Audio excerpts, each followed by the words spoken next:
untuk meresmikan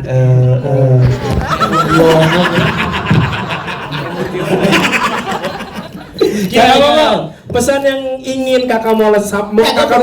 Meninggal, jadi belum ada pesan. Bukan. Film ini. Pesan ya. Dari film ini itu untuk masyarakat, untuk semua warga negara Indonesia tanpa memandang agama, suku maupun apapun, bahwa kekhawatiran kita dalam hidup itu salah satunya adalah penyimpangan dalam hal iman. Kalau bahasa Kristennya tuh mungkin bilangnya penyesatan. Nah, ini yang harus kita waspadai bersama, karena kadang kalau kita melihat orang dengan baju yang sepersekian rapi, apakah itu udah benar hidupnya? Belum tentu juga. Apakah dia mukanya kayak gua, apakah dia benar ini orangnya baik atau enggak, juga belum tentu. Tetapi kita perlu hanya kata mewaspadai.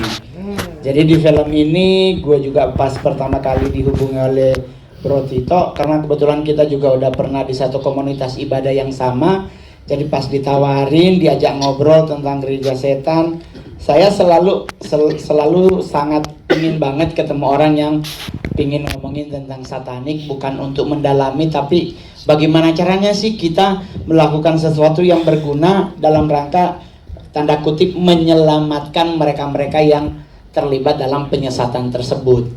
Jadi di saat ditawarin, gue langsung oke. Kalau boleh dijujur-jujurin, ada banyak tadi malam bahkan ada yang ngomong, wah iyalah lu main film ini, kan ini film lu, terus lu produsernya, padahal produsernya di belakang, eksekutif produsernya di belakang Mongol. Jadi orang selama ini berpikir bahwa ini film gua yang biayai, padahal gua dibayar. Tapi dari 41 film, ini yang paling murah.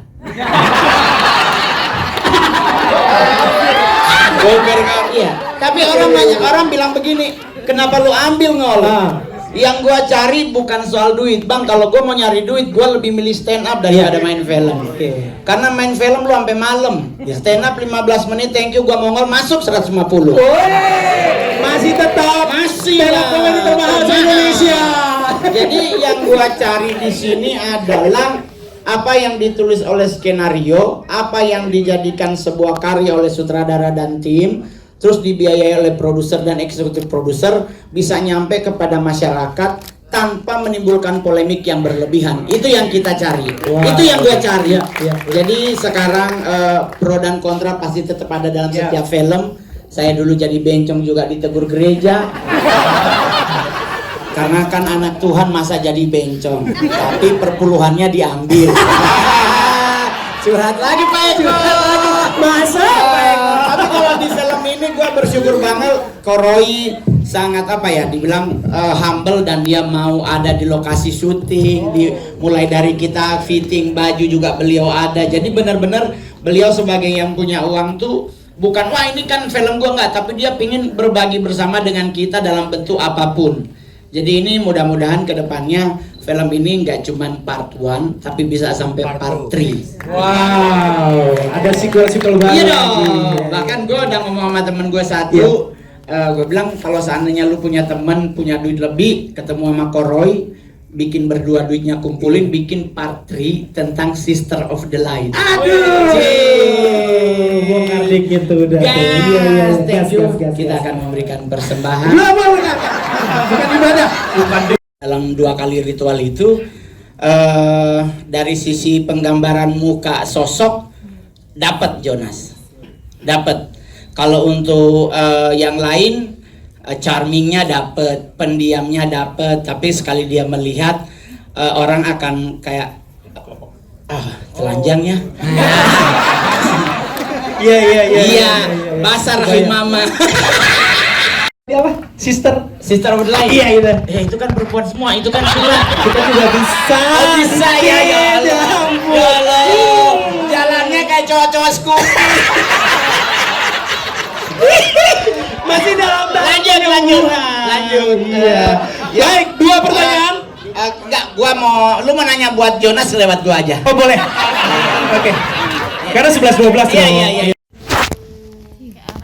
Kalau menurut aku sih Gladys itu karakter yang menarik ya, karena kan dia complicated dia karakternya. Di situ dia menjadi tangan salah satu asistennya Mongol untuk mencari orang untuk jiwa untuk masuk ke komunitas gereja setan. Kalau menurut saya sih Pakai bahasa Inggris saja. Kalau bahasa Indonesia susah pakai Inggris boleh. Iya. Kalau lebih biar ini Manado boleh coba. maklum syutingnya udah. Gimana ya?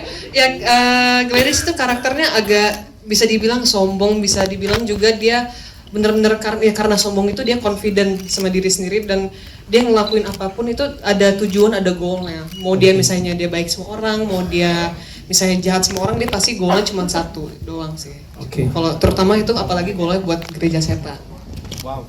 Oke. Oke, selanjutnya.